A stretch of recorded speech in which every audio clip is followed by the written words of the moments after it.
जय हिंद दोस्तों। मैं कुछ खालिस्तानी मक्कार के बारे में आपको बात करना चाहता हूँ। खालिस्तानी मक्कार भी हमारे एक देश तोड़ो द्रोही हमारे बीच हैं। 19 सितंबर 1981 की बात है। दिल्ली से अमृतसर जाती हुई इंडियन एयरलाइंस की फ्लाइट सिख उग्रवादियों ने हाईजैक कर ली और उसको लाहौर ले गए। कड़ी सुनिए, लाहौर ले गए। पाकिस्तान से उनका कोई ना कोई संबंध था, इसलिए लाहौर ले गए। ये उग्रवादी संगठन अलग सिख देश खालिस्तान की बात करता था, उसकी मांग करता था। इन्होंने डिमांड करी कि हम सारे यात्रियों को तब छोड़ेंगे जब उस समय भिंडरनवाला की कहानी आप पहले सुन चुके हैं। अप्रैल 2021 में सुन चुके हैं। थोड़ी सी उसको टच करूंगा थोड़ी देर आगे बाद। भिंडरनवालों को उन्होंने कहा सेफ पैसेज मिलना चाहिए और $5 लाख उन्होंने डिमांड किए। ये सब कहानी शुरू कहां से हुई? एक थे जगजीत सिंह चौहान, जो पंजाब पॉलिटिक्स में एक्टिव थे। 1969 में वो अपनी इलेक्शन हार गए। उसके बाद वहां से 2 साल बाद खालिस्तान निर्माण अभियान के लिए इंग्लैंड चले गए। पाकिस्तान पाकिस्तान के सेना अध्यक्ष ने उनको इनवाइट किया तो वो पाकिस्तान आ गए। वहां पे जो भी उनकी बातचीत हुई आपस में, आगा खान करके कोई थे, उन्होंने वहां पे उनको सिख नेता घोषित कर दिया। उसके बाद वो अमेरिका चले गए। अमेरिका में उन्होंने एक विज्ञापन दे दिया खालिस्तान स्वतंत्र राष्ट्र के हिसाब से। उसके हिसाब से उनको बड़े सारे पैसे मिलने लगे। वहां पे जो प्रवासी सिख थे वो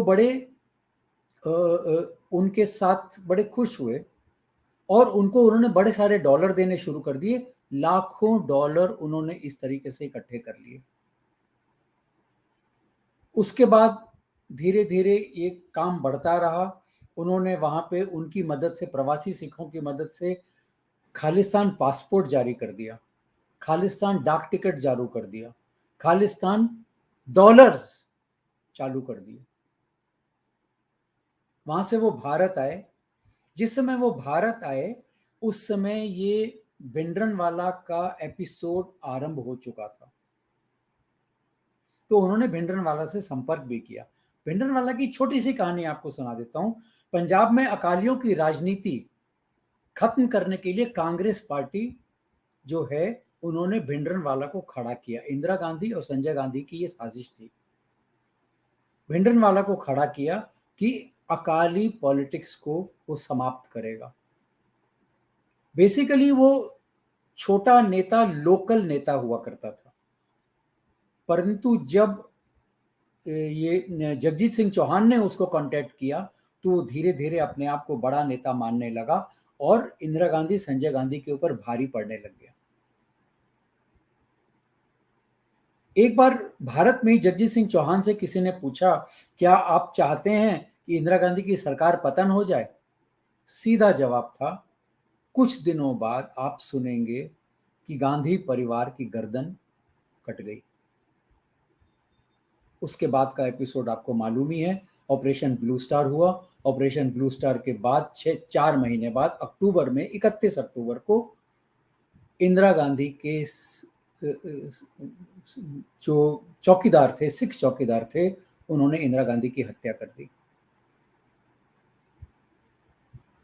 ये सारा का सारा एपिसोड, पूरा खालिस्तान का, जर्नैल सिंह भिंद्रनवाला का जो एपिसोड है, ये सारा का सारा मैंने जीबीएस सिद्धू जी के साथ एपिसोड किया है 19 अप्रैल 2021 को। इसका डिस्क्रिप्शन आपको लिंक मिल जाएगा और नहीं तो आप मेरी चैनल RH डालमिया पर जाके आप इसको खोज सकते हैं। 19 अप्रैल 2021। खालिस्तानी जो हैं वो उसके बाद सारे विश्व में फैल गए, खासकर अमेरिका, कनाडा, इंग्लैंड और पाकिस्तान।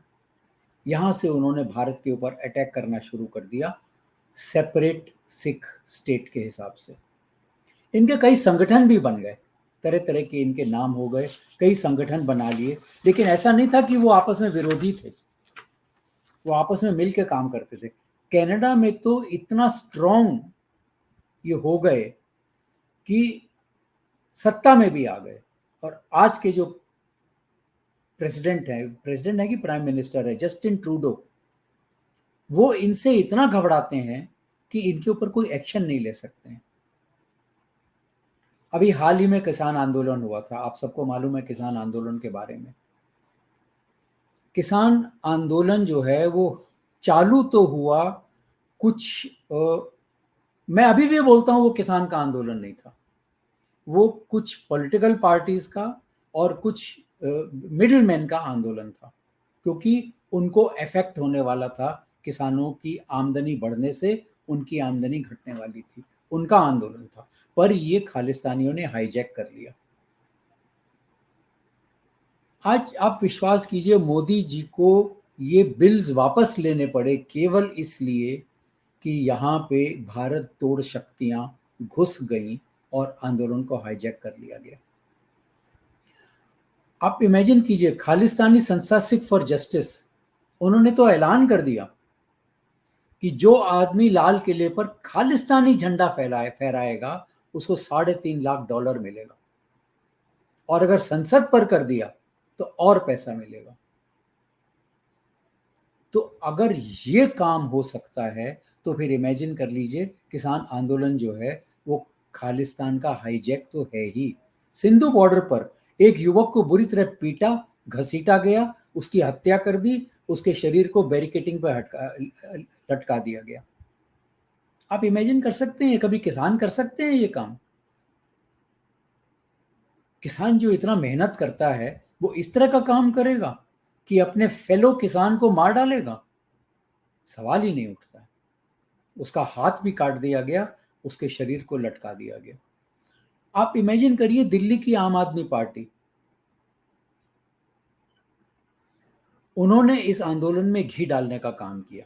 26 जनवरी की हिंसा में गिरफ्तार जो उपद्रवी हुए थे, दिल्ली सरकार बोलती है हम उनका कानूनी सहायता देंगे, हम उनको कानूनी सहायता देंगे।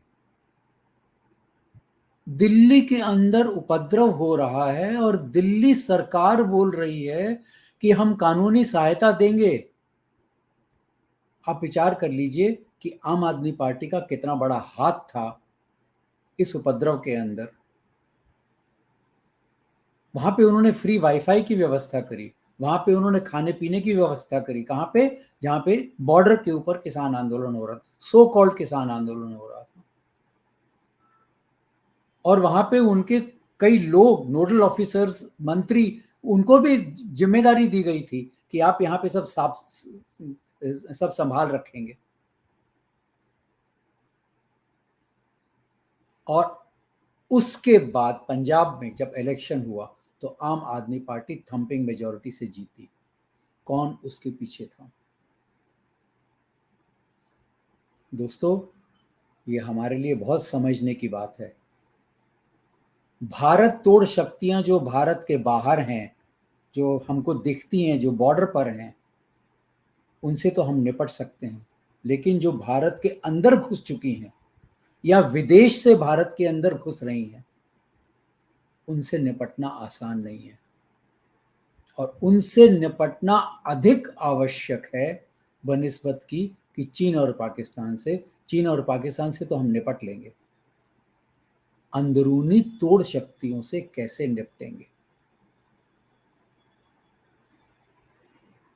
तो दोस्तों, आप सबसे, आज जितने भी नए सब्सक्राइबर्स हैं, आप सबसे, जो नए श्रोता हैं, सबसे निवेदन है कि प्लीज़ मेरी चैनल को सब्सक्राइब अवश्य कीजिएगा। और अगर आज का सेशन आपको अच्छा लगे तो उसको साझा अवश्य कीजिएगा अपने मित्रों के साथ और अपने परिवार जन के साथ।